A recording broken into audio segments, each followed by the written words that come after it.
little ladies and leaders. I welcome you with the Islamic greetings. Assalamu alaikum, beautiful people. May peace be on you, that's more like it. I'm going to have special attention to the last row because in school I used to sit in the last row and sleep in value education classes. We're going to hope that this class is not going to be like that, yeah? Can I have the last row telling me a yes? Okay, that's more like it. Okay. I would like to begin by thanking the NWA management for giving me the honor to talk in my alma mater. Yes, I did study in MWA for a few years. So I'm not some stranger, I'm your senior. Yeah? So we can be friends today? Deal? Okay. So today, I want to know first, how many class leaders do we have in the audience? Class leaders, class leaders. Okay, that's amazing, guys. What about the rest of you? Do you think you are eligible to be a leader? The rest of you? Okay. There are 3 criteria, simple. 3 boxes to check to see if you all are capable of being leaders as well. And to understand those 3 qualities, I'm going to play a movie for you all. Okay? I'm going to narrate the story, scene by scene, and you're going to imagine the movie in your head. Okay? It's going to play in your head scene by scene. Let's start with the first scene. Backdrop, Africa, the river Nile. Timeline around 1436 BC. That's it. So many years back. We're going back in history. And how is the environment? It's chaotic. There's a very cruel tyrant ruler who is killing people he does not like. Especially from one tribe called Bani Israel. He's killing them just because he doesn't like them. And he's scared of them. He thinks that they are a danger to him.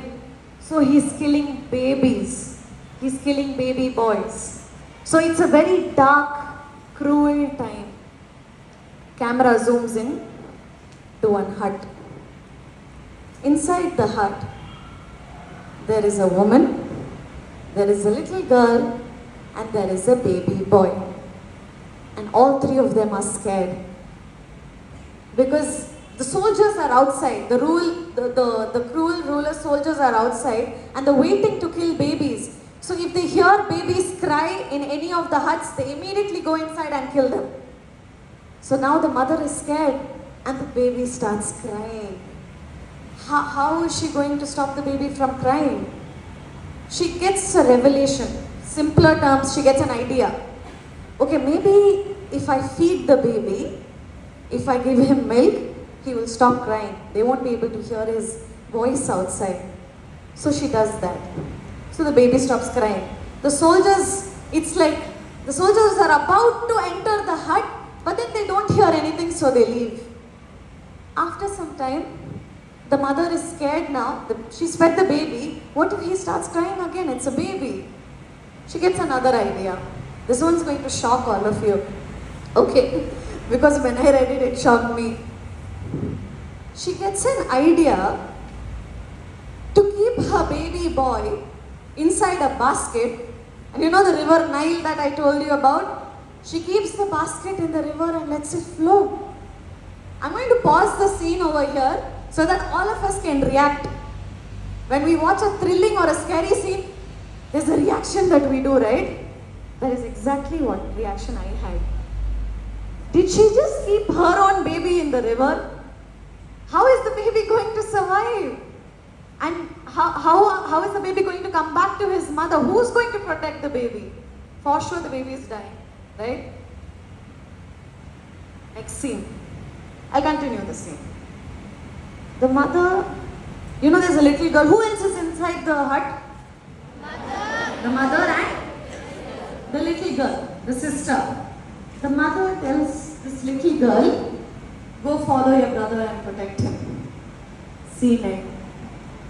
Now before I tell you the second scene, I want at least a few of us to tell me how will we react in this situation. People are outside their big balloons ready to kill babies. or ready to kill anybody from her tribe.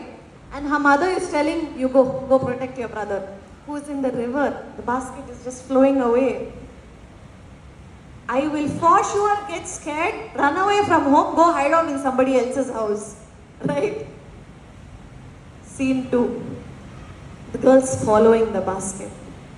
Quietly, carefully. There are people outside, so she's making sure it's not obvious that she's following the basket, because if she's quietly following, people will notice her, right? And they will know that, what is this girl up to? Something suspicious. She's following something, so they'll immediately get hold of the child. So she's very careful, she's very smart, street smart. So she's just casually walking. From her peripheral vision, side vision, she's just keeping a check on the basket, her baby brother. If in case people are looking, she just behaves like she's just casually walking or hopping like a little girl. I'm going to fast forward this scene. Following, she's following. Pause. There's a wall, a huge wall. She's not able to continue. She's not able to follow, and the basket just goes. She panics. Camera zooms out. Do you know what that was? The wall? You know that cruel ruler I was talking about? It was his palace.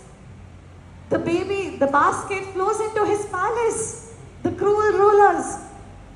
She's in shock. I'm going to pause there again just to tell you all that if I was there, I would have fainted out of shock.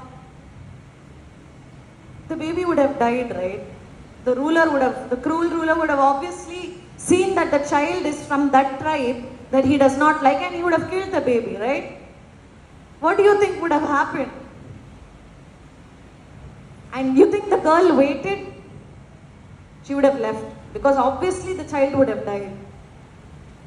Scene 3.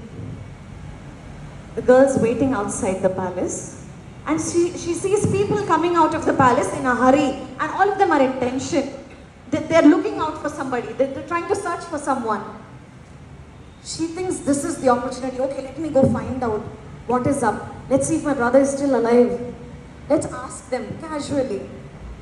So she just walks up to them daringly, and she asks, what's the problem? What happened? Is the pharaoh okay? The pharaoh's wife, everybody okay?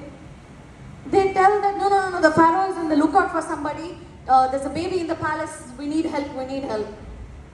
Behind the scenes. I'm going to take the camera behind the scenes, okay? Behind the scenes, the baby in the basket comes floating into the palace. You know, the cruel ruler had a wife, a beautiful wife. She sees the basket and she opens it and she sees a baby inside. She picks up the baby and she feels a kind of love in her heart.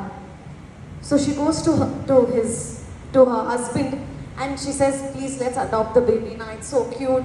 Please, let's keep the baby for ourselves, please. And she convinces him. So the ruler keeps the baby. So that baby is inside the ruler's palace now. And the baby gets hungry, starts crying, brings the palace down crying. Now everybody is panicking. So that time they had something called wet nurses. Wet nurses were women who used to feed babies. So they tried to call all the wet nurses in the palace to feed this baby so that he stops crying. He doesn't take anybody's milk. Now the baby is non-stop crying and the king is worried, the king's wife is worried. So they send their soldiers and people outside into the city to find somebody who can feed the baby. That's when this girl finds these people. And do you know what she says? Ultimate dialogue this is.